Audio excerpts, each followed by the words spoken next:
I would like to welcome everyone and thank you so much for joining us today in this celebration of Women's Day 2024 on the topic of empowering perspectives, unlocking what women want in the workplace. This is a 1-hour session and we'd love to hear your questions as well. So please don't be shy. Do write any questions or comments that you have in the chat throughout the session. So for those of you who don't know me, I'm Lauren Stiebing, the CEO of Ellis International, and we've been recruiting and developing talent within the FMCG industry for over 11 years. Many of you working in the industry have seen amazing strides to attract, develop, and retain diverse talent, but we still aren't where we want to be. So I was having dinner recently with a president of Europe from one of the large FMCG companies. And he said to me, we're doing our best to hire women talent at the graduate level and retain them. We're also trying to bring in women at the senior director level and above, but it's so hard. So what do women actually want? So this is a question that I've been asked by many clients over many years, and I have my own assumptions, but I thought it would be a much richer conversation to bring some of these women into the conversation and also share more so that men can also understand. So the title of this webinar may have reminded you of a film from the year 2000, What Women Want, with Mel Gibson and Helen Hunt. This is a very comical but true portrayal of how difficult it is for men to understand, because in the end, there is a biological difference, but there are also gender norms which are placed on us at a very young age. And the only way to truly make progress is to communicate and bring men into the conversation. So we really hope that these stories and experiences from Anna, Diana, and Minerva help to demystify what it is that women really want and how everyone can support on the journey to 50-50. So joining us today, we have 3 speakers. We're joined today by Anna Campagna, the Senior Sales Director at Heineken. Anna is a multilingual business professional with a background in business economics and further studies at INSEAD in Singapore, having covered various commercial roles with companies like Yves Rocher, Red Bull, and Heineken. She's made history as the first woman to serve as a senior global sales director for Heineken in its 150-year history. Anna is also a dedicated advocate for gender parity, inclusion, and diversity, and recognized for her influence and contributions globally, and has been awarded for her work at Heineken by the World Economic Forum. We're also joined by Diana Berte, VP Commercial at Zalando. And Diana is a dynamic and results-driven commercial executive, adept at driving brand desirability and exponential business growth globally, regionally, and locally. Diana excels in fostering open discussions, building relationships, and leading teams through change with empathy and inspiration. We're also joined by Minerva Acevedo, Sales Director, former Revlon, J&J, and McCormick. She is a strategic senior level sales leader passionate about inclusivity and talent development, with progressive experience in managing iconic brands across health, food, alcoholic beverages, and cosmetics. Minerva excels in creating sustainable and profitable growth anchored in client-oriented solutions and team empowerment. She's also a sought-after mentor and executive in residence for the Ivy Business School in Canada, as well as an advisor for Mankato Business School at the Minnesota State University's Women in Leadership program. So thank you to you all for joining us today. So you've all reached a senior level in your career, and we know it wouldn't be possible without mentors, coaches, and other leaders. So Anna, I'd like to start with you today. If you could tell us a time when anyone, male or female, has stepped up for you in the workplace. Thank you, Lauren, and hello, everyone. Nice to meet you all. Well, indeed, there have been quite a few, and it's not just one person that makes a difference, it's a sequence of them. So I've been thinking about that, and I believe I want to talk about actually my most recent line manager, who's the Chief Commerce Officer at Heineken. It's been quite an abrupt change from the previous Chief Commerce Officer. And what I really appreciate in the way he's, let's say, landed on the job is that he's really spent an enormous amount of time in listening to people, trying to understand what people need, what people want, and putting people at the center of the conversation. So developing an incredible sense of listening, understanding, putting himself at the service of others, even before starting to ask what he needs from us. That was quite sensational, because it's not common to see such dedication and so deep meaning into that. It's been very consistent all along. So we have all experienced an incredible sense of empathy, an incredible sense of we belong to this group, and he really wants these people to become a team, and a rockstar team. So what I really enjoyed, and that's something that I appreciate a lot in leaders, is this ability to combine in your personal traits masculinity and femininity together. This gives an incredible balance. It gives sensitivity and empathy on the one hand, but without lacking on assertiveness. Because at the end of the day, what you also want from a leader is to be, clear on what needs to be done, and set a strong and firm way to guide people. So that was my personal experience. This masculinity and femininity combined into a great leader that can really inspire, but also be a great asset for your personal development. All right. And what about you, Diana? How have you been supported, in the workplace? Who's stepped up for you? Thanks, Lauren, for the question. Hi, everyone. As I was preparing also for this webinar today, I was also reflecting a little bit indeed to that question. I must say, in my experience, I was really blessed with finding along the way a lot of female role models, and also people that I still relate to. So in my experience, I was really accompanied in a way, and some that I still am in touch with today, and also still, highly regard and be inspired by. But I also wanted to bring also one male person that really also stepped in for me, and it was at a very, I want to say, a pivotal moment also in my career, where I made the move from a local team to a global headquarter, also changing countries. And I was given there was an opportunity that was lined up for me to join a European team. And my line manager at the time didn't want to let me go. And for me, it was for, of course, reasons like lots of things to do, and carrying on the work that was assigned to me.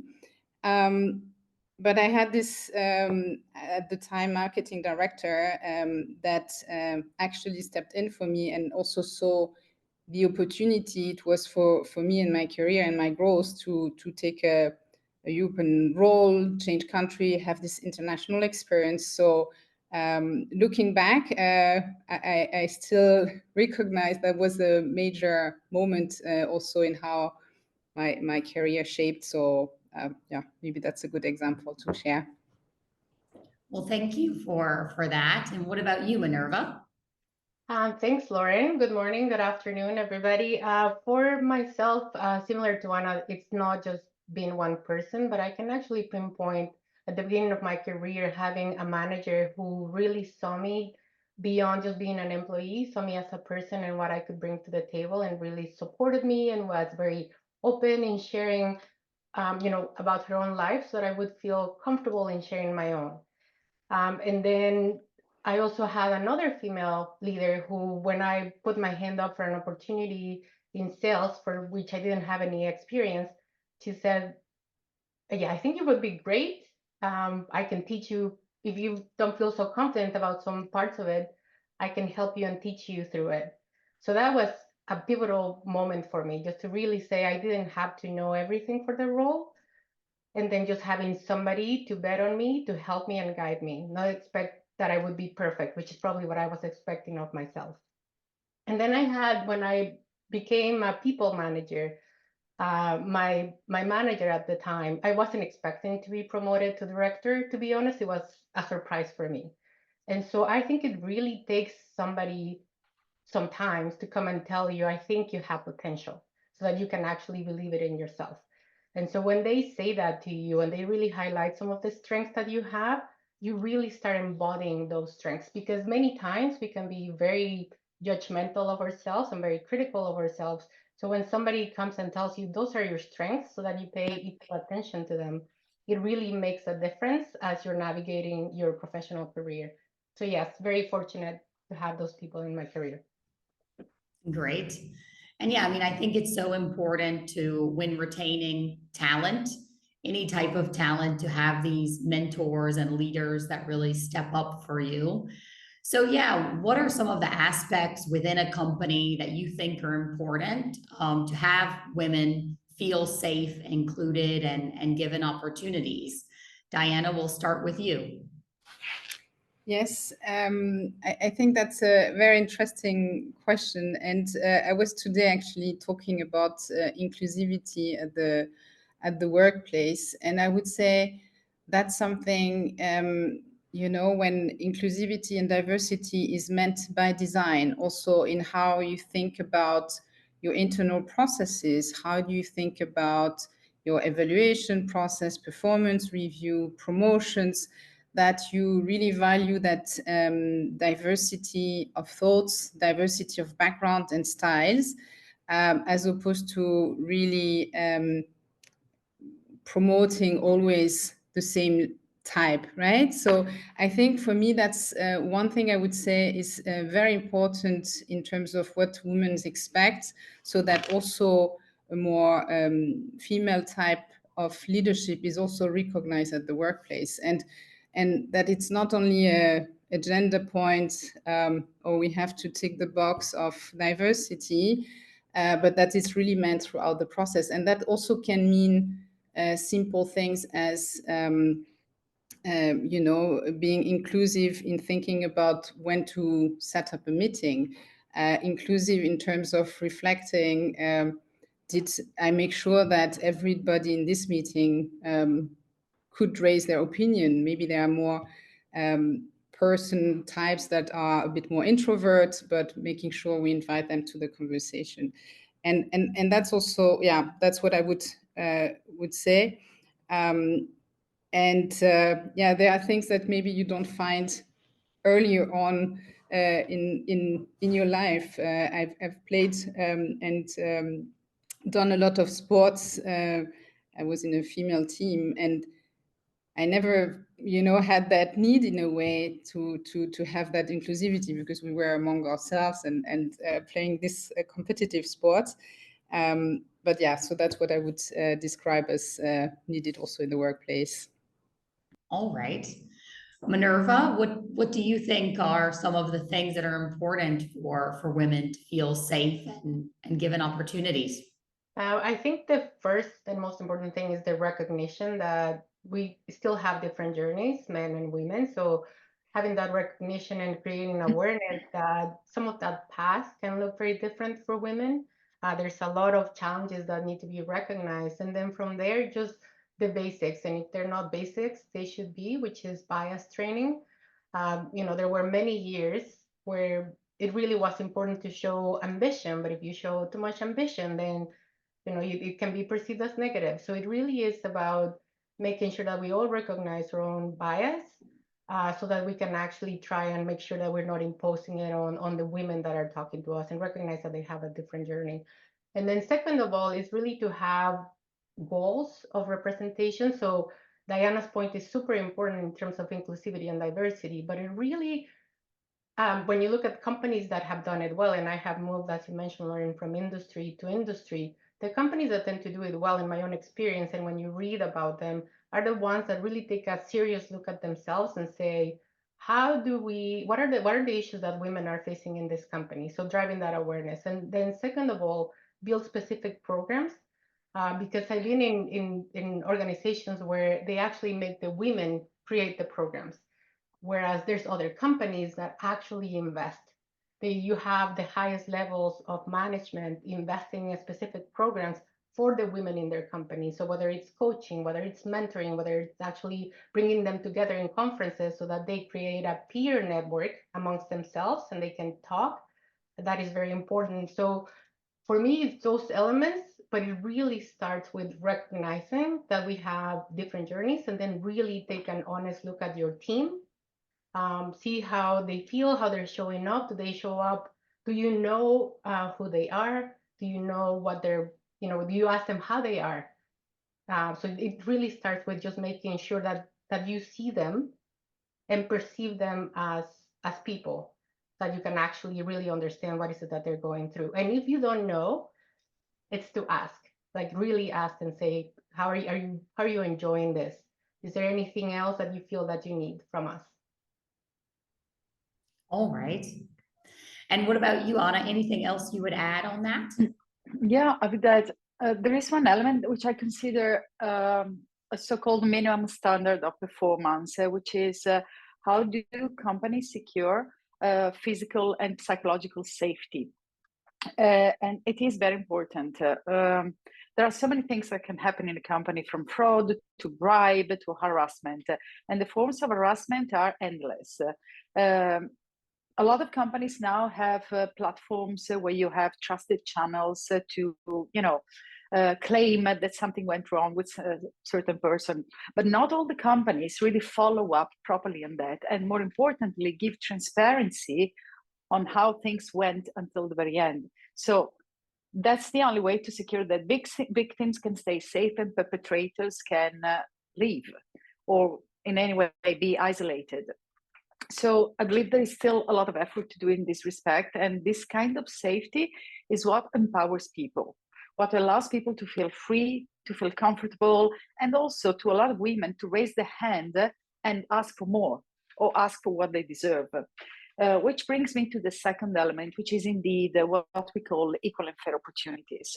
There are so many ways to describe what this means, but I believe the starting point is indeed balanced candidates on a job posting, transparency in an application process, equal pay, and by all means removing this incredible unconscious bias that we still hear a lot between a male and a female candidate.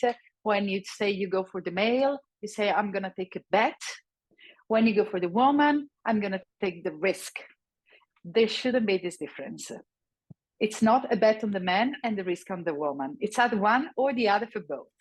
But I wouldn't talk about risk at all. I would talk about bets, because if you're deciding to appointing someone on a job, it means this person by definition is not plug and play.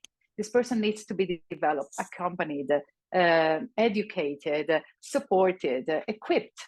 And this is true for men and women. But I believe equal and fair opportunity should be considered in the mindset we approach the question. And then the tools will come, and then the supports will come. Yeah, I wanted to ask, since you all come from a commercial background, and of course, we've been recruiting senior commercial roles. Travel is always a topic of conversation. How much travel is required, especially on global sales positions? How have you been able to balance that? And I know it's a bit easier when you're internally promoted because they know you already and you have a network, as opposed to coming into an organization from the external. And how have you managed that, Minerva, in your experience? Yeah, so the way that I have managed it really is about getting to know the person. So when you show that you're curious to learn who that person is, especially if you're just getting to know them, again, it goes back to learning what is it that they're working on. Perhaps they have some projects that you share in common, and then you start from there, and then you build the conversation, perhaps to really ask them, so what, whether you want to know how they see themselves in the future, so that you actually have this authenticity about learning about their career path. And it creates this really organic exchange of ideas when you're traveling as well. And I did get asked this a few times, it's just really making sure that you ask the person. So as a male, just to say, I want to be aware, like want to make sure that if, are you comfortable if we go for coffee after we have the dinner, or do we meet in the morning to plan for the breakfast? And I think that once you create that personal rapport, then it's really easy to have that conversation. So perhaps you're a little bit apprehensive on really starting the conversation, but I think that really great things come about being curious and being authentic about getting to know the person that's standing in front of you. All right.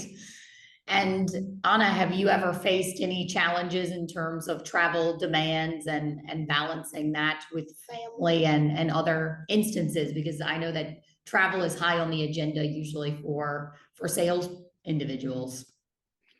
Yeah, no, it is totally. And honestly, you can't declare to be a good salesperson if you don't visit the market. You should spend most of your time in the market, because that's where consumers and customers are in action. And that's where the rubber hits the road, we say, right? Well, I'm particularly obsessed by that. And that's why I speak so many languages, because I really like to connect with my counterpart in the most specific and personalized way. Of course, it doesn't mean that I can speak any single language around the world, but it really creates a proximity and intimacy in a conversation. If there is a language barrier, however, there are so many other ways to show interest and attention, and it's really about asking questions. The famous habit of highly effective people: understand before being understood. I am a strong supporter of this philosophy, and it really reduces distances. It really allows you to get close to people. And what I say, it is tiring, and it is sometimes also not easy, because when I used to travel in Africa, for example, you had to take malaria pills. You can't eat or drink whatever pops up in front of you. In a lot of places, you need to move escorted by police or armed cars. But the beauty and the relevance of what you discover in the market just makes you a better professional. Because when you talk about something, then you're really talking because you know what you're talking about. And that improves the quality of your job and quality of any contribution of yours enormously. All right. Well, thanks for that. And Diana, if you're joining a new company or a new team, what leadership qualities would you highlight that you would be looking for in a manager, in a leader? So if I were to join now a new company, I think I would be very attached to understand a little bit the culture that the company fosters, and also have the leadership also speak about how they view also and their viewpoint on this diversity and inclusion topic. If I were to look in particular at leadership style, I think I very much appreciate a lot of autonomy. So I think for me, what is super important in leadership is to give trust by default to the person, right? And I need trust to thrive. So that probably would be something really I would look for. I think also to have a person as a lead that would be open and where you can bring different perspectives, so that create that environment where different perspective, different viewpoints are valued, even if at some point it's to go in another direction or another decision, but at least that those perspectives are fostered and enrich the discussion, as opposed to someone that would be very, very directive. I think that at least would be something that would be difficult for me. All right. And what about you, Minerva? So for myself, I think that more and more is somebody who is able to be present in the time that they dedicate for you, so that they're able to respect your time as much as they respect theirs. There's many instances, when where everybody is busy, so just really making sure that you are present in that conversation. So whether it's you're discussing business, you're discussing anything else, just make sure that you're paying attention to the person that is sitting in front of you. And then make sure that you make them feel important, that you make them feel that you're actually listening. Because what Diana and Anna are alluding to cannot really be created if you are not actively listening. to whoever is standing in front of you. So I would just say, invite everybody to be present. All right. And Anna, what about you? I've come across a very interesting quote lately, and it's the following: be the leader that you want your leader to be. And I really like it. It inspired me a lot. And if I look at the people that have, guided me or will guide me in the future, there is one thing that is common, and that has made me what I am now, but hopefully will allow me to even go further in the future. And it is, I want a leader to look with equal interest to what I have achieved, so to what I have already in my bag, and to what I will achieve. So my performance track and my potential, not just what I have done, what I have achieved already, but what I can achieve in future. That can be very different from what I have achieved in the past. And I think this is really the ultimate way to give people opportunities. So again, we go back to the topic of the safe bet, right? Okay, I get this person because this person is plug and play. She will be able to do the job, and so I can stop worrying. No, that's when the job starts. Then the work starts between the leader and the person that you hire. That you need to support this person to get to the best, of their potential, to the best version of themselves. You need to play a role in that. You can't leave people alone on that.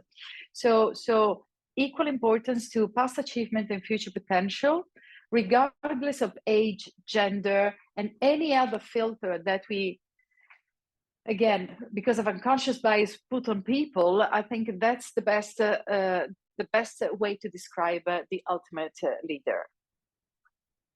All right. Well, thanks for that. And yeah, I mean, one of the typical biases from many people is that women are very loyal. Would love to hear your thoughts. Diana, we'll start with you. Why do you think that is the bias? Do you think it's true, or do you think that they are loyal when they have the right safety in place? How would you see that? That's an interesting one. I think there is probably some truth in it, in the sense of there is a certain respect maybe we have also in how we are raised, also towards hierarchy and so on. So maybe that also is perceived as loyalty, yeah, we like things to be also transparent. So I'm also thinking, for instance, when maybe finding new opportunities, I think women are a little bit less proactive in that field. And if you are in a role, in a position, you may not actively pursue several opportunities because you feel, okay, that's it's being disloyal to your employer. Whereas in fact, it's about understanding the market maybe better. It's also opening up for maybe opportunities that you would not have thought about. Yeah, maybe it's perceived for women as being disloyal in a way. So we maybe tend to not do it as much. So I don't know if that's something maybe you see also in from your perspective, where women are more hesitant to pursue those opportunities, also with being loyal. I was discussing recently with a former colleague of mine, and she told me that considering to interview for other position while she was in the role was almost like as if she would be cheating on her husband. And I was like, no, that's not the same.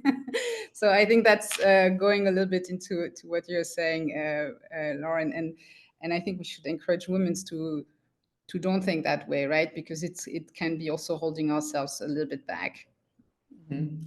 Yeah, there's a book, maybe some of you have read it, from Jill Whitty Collins, called Why Men Win at Work.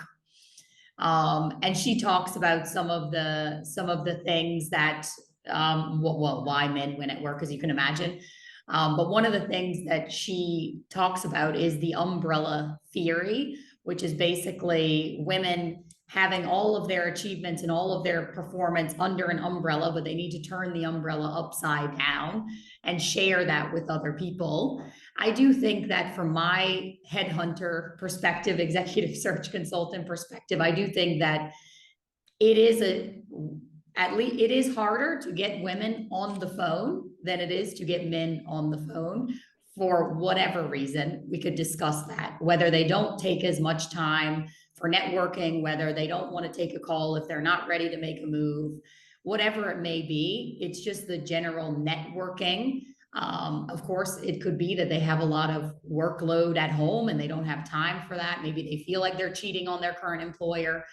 There's probably many different reasons, but I think a lot of what I've seen, it's either that they don't think that they're ready for the role, that they're not ready to go for it. So it's, from my side, either a confidence piece or a timing piece. I think as well, based on what's happening in their family, what's happening in their life. I've seen that women have a more structured plan of this is how it needs to be. So sometimes they may not be ready for that opportunity just based on the timing in their personal life. So yeah, Minerva, I'd love to hear from you. What do you think on the loyalty piece? I would just say I've encountered the same as Diana was mentioning. So even when I would attend networking and people come and ask you for advice, it really is about, it is healthy to go on conversations when somebody's calling you, a recruiter is calling you, and just to really have that curiosity to see. So again, it all goes back with that interest of learning.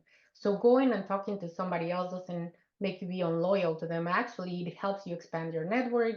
It helps you see what other people are doing. But it is perceived as if you're going around, your current company and being disloyal, but it actually makes you a better professional, because then you really expand the network. You have you have stronger, more quality conversations. But I really think that Diana hit on a very important point, that many times women will not put their hand up.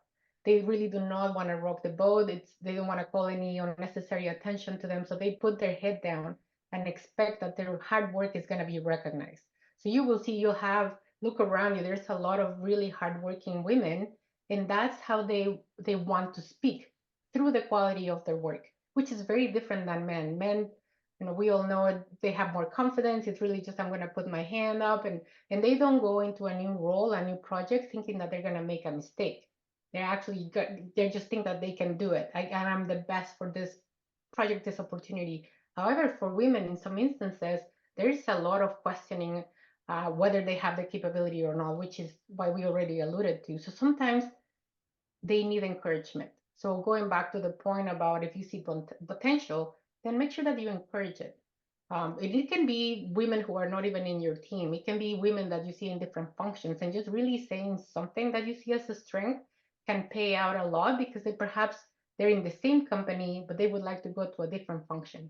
So you see some transferable skills that you want to bring over, then just talk about those skills and those strengths, because sometimes they really get honed into one function. But it's really interesting when you actually have the conversation and ask, what they are interested in and what is holding them back, and see how that opens up and really guides the conversation on what they require at that moment.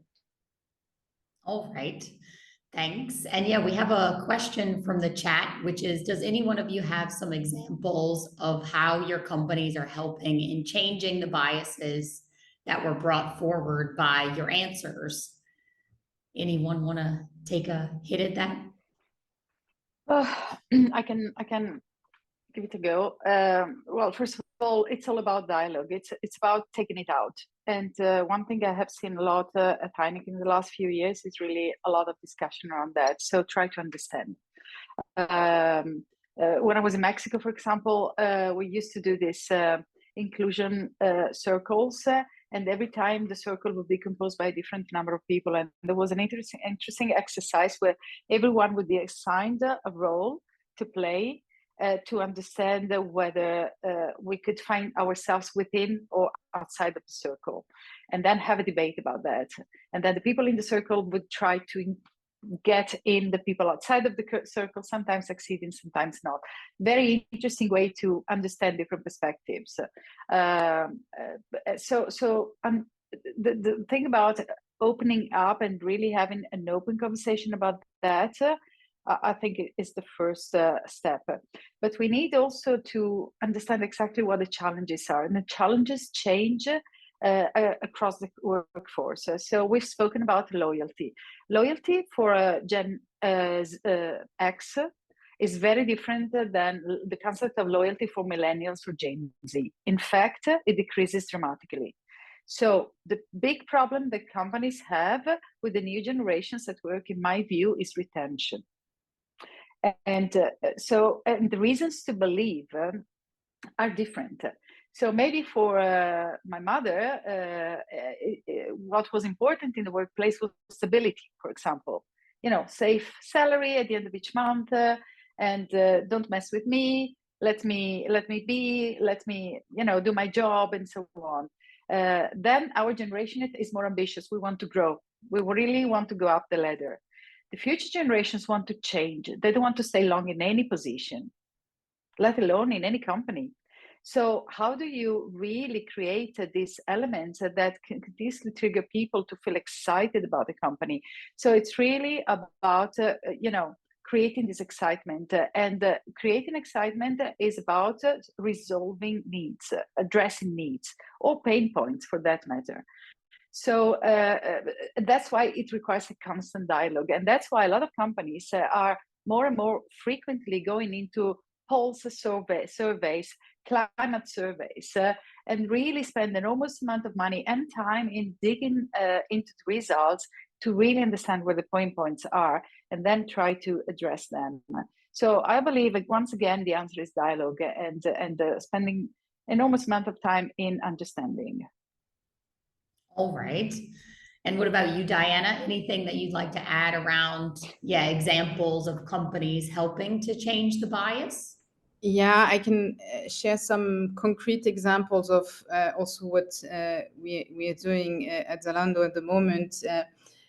For instance, I mentioned before, this idea of being inclusive by design in terms of how we see our regular processes. So one example is we have a process for reviewing promotions. We review promotions in a committee with several individuals. And in order also to eliminate as much bias as possible, we also have a written memo for presenting the person. And we also reminded before each session about biases we may have, right? And we can be the best leader we can be, but we all have our own biases. And it's not only about gender biases, but we also call out recency biases. Maybe a person in the committee has just had the opportunity to work with that person 3 days ago, and that's a recency bias. So again, reminding ourselves about those biases, and we also call out on each other, right? So there is also, when we see, maybe it can also be that in the room we have a more senior person that may influence the committee because the person has a higher position in the organization. So we call out these biases for bringing as fair a decision as possible. We do similarly for recruitment, also with reviewing via committees. And maybe the last example that comes to my mind is also, and it goes a bit in the direction of the inclusivity aspect, also in how we speak. So we also trained to speak in a more inclusive way, using the right word, not addressing a crowd with "Hey guys," or these kind of things where also we are trained across the organization. So maybe those are concrete examples I can share. All right. And Minerva, anything you'd like to add? I was gonna say, so yeah, so recognizing that we all inherently have biases. So there's some really good examples about, what even comes to mind when you're going on a plane and you see the pilot and you're sitting next to a couple who's celebrating a wedding anniversary, and then somebody says, did you think that the pilot was a male or a female? So that's kind of like you answer yourself. Or even, is the couple celebrating their anniversary, is it your traditional male and female, or is it, two women who are celebrating their wedding anniversary? It's such a simple exercise to show that we all bring our bias.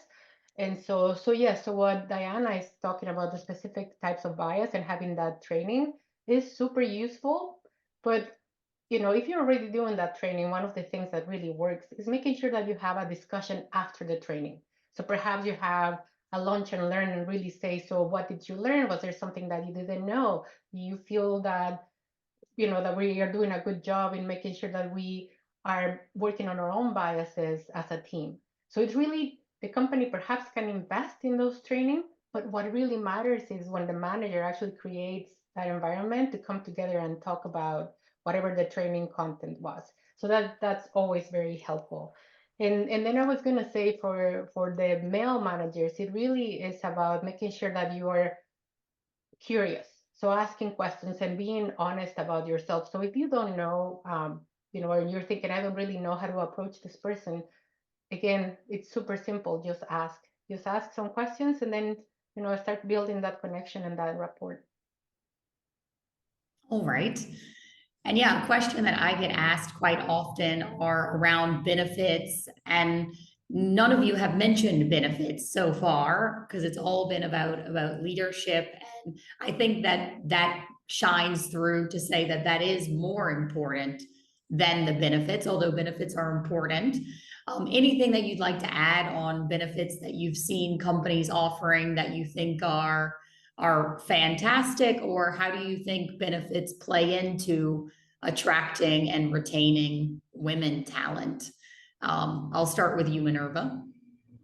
Thanks. I have two experiences where, parental leave is something that, to Anna's point, as people are going through different cycles in the different generations, they really want to know whether, do they want to have a family? Do they want to stay in this company? Do they want to switch regions? And I think that a company that does it really well is KPMG. So they manage a huge amount of talent. And it took for them to recognize, uh, 10 years ago, that they really needed to have a different approach for women. So they were really purposeful from the moment they hire a woman to give her additional resources, assign a coach or assign a mentor. And then when they see that they are poised to be, future leaders, they really assign a sponsor. So really helping navigating the women. And then if they make decisions, to go back to school, or perhaps, they decide to start a family, or they need to care for a parent, because again, women have many different stages and they have to play many different roles outside of the company. It really is to make sure to show that flexibility. So many times, if we talk about what is being done wrong, is we create the talent profile, and then the woman goes off to whatever it is that she's doing, and then when she comes back, there's a new manager. So it's almost like she needs to prove herself again. So it is really important as a company to make sure that you pinpoint who those women are, so that they're not having to come back and really start their career all over again. So if somebody has to take a leave of absence, for the different reasons that I mentioned, it really is to make sure that you're ready to onboard them when they come back, so that their trajectory continues to be stable and they feel supported in whatever the stage that they had come back to. So perhaps if they became a mother, they need more flexible hours. If they're looking after a parent, perhaps they need to be working from home more often. So right now, the technology and has changed so much that it really is well poised to allow for flexibility. But again, recognizing that the path of women, even within the women, look very differently. And Anna, anything that you'd like to add around benefits? I fully support what Minerva said. Infrastructure is very important, and recognizing that there are different needs in different age stages of a life path. Another one that I see has become more and more important is really visibility on how much the company is willing to invest in your development. By the way, this is true for men and women, so it doesn't really make a big difference. But especially for new generations, they want to know not just that they're bringing value to you, but that you're bringing value to them, not just through an exciting job, but also through the ability to grow. There was something very interesting that happened a couple of weeks ago. I was in school as one of my daughters is getting into the IB diploma next year. And the dean that was explaining the program said something quite shocking. He said, parents, be very careful how you advise your kids on future career path and jobs, because 7 out of the 10 jobs that your kids will have do not exist yet. And that means that you really want to leave the door open for these new generations to develop. But honestly, this is true also for me. I'm not in the new generation, but I still want to learn new things. So a company that is willing to offer me that, and again, not just looks at me for what I have achieved, but what I can achieve in the future in a blue ocean sort of fashion, that's definitely a company worth my attention and interest. All right, thanks for that. We have a question from the chat, which is, can you also bring some thoughts regarding on how do you embed diversity among women, meaning ethnicity, transgender? Diana, anything you would like to add there? Yes, I think what I mentioned also in how we see this in terms of efforts also as a company, we look really through the lens of inclusivity, and that includes everybody, right? And not per se only about this male-female divide in a way. It goes through, I said, being mindful of the language that we use, being mindful of the different perspective. We recently introduced also a survey that we do regularly with our employees, also integrating some of those questions, also understanding the perspective of the different minorities, and you know that they can surface if maybe there are things that are not working so well for certain minorities, so we at least surface them, or we have a very robust process to at least ask the question. So I would say that's a first step. Is it sufficient? Is it enough? Probably not. Yeah, I think also in Europe we work in an environment that is maybe not as transparent also with certain topics such as ethnicity, right? I'm also having a French background. It's almost impossible to do these things in France. So yeah, I think the way we approach it is really as being as inclusive as possible of all the minorities, right? So yeah. And Anna, anything you'd like to add in terms of diversity amongst women? I know we've been grouping, women and men, but of course, Yes. We all understand that that's much, much wider than that. Yeah. Well, I can give you my personal experience, because in a business like alcohol, being a woman in some markets is not easy. You're not allowed by your family even to work in the business, or it's not well seen by the society at large. So you need to put into place mechanisms that allow the person to thrive in the workplace, but protecting also this personal area where the person has to have another space. That's one element that is very important. The other is demystifying that some jobs are just for men. As an example, frontline salesperson. Frontline salesperson, it used to, oh yeah, no, it has to be a man, because you go to bars and restaurants and the peak hour is in the evening or in the night, so no, a woman can't do it.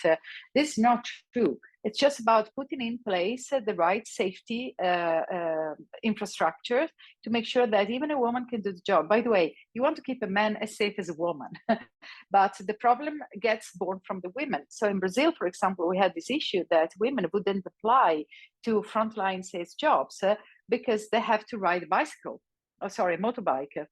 And it is very simple. Switch from motorbikes to cars, and all of a sudden women apply for the job because they feel safe enough to do it. So it's about understanding the barrier and removing the barrier to allow people to just get into the conversation. Well, thank you for sharing that. And yes, as we all know, Women's Day is just one day, but we really, invited you here and everyone here to keep the conversation going, to be an advocate for companies, for teams. So yeah, as you've all heard, Minerva, Anna, and Diana say that leaders and mentors who supported them are so important, and to really pass along that leadership as well. I don't know if all of you here may know, but we have a program called LS Elevate, where we offer mentorship to various different leaders who are looking to be mentored by men or women, so it doesn't have to do with gender. And actually, Minerva, Diana, and Anna are all mentors in that program. So if anyone is looking for any extra support, guidance, inspiration, definitely reach out to us and we would be happy to help. And yeah, a big thank you to all of the speakers and to everyone to joining us here today. We will be uploading this recording to our YouTube channel. So if you'd like to share this with colleagues or friends, please do. And I wish everyone a great day. And thank you so much for joining us today. Thank you. Thank you, everyone. Thank you. Thanks, everyone. Bye. Thanks, Lauren. Bye. Cheers.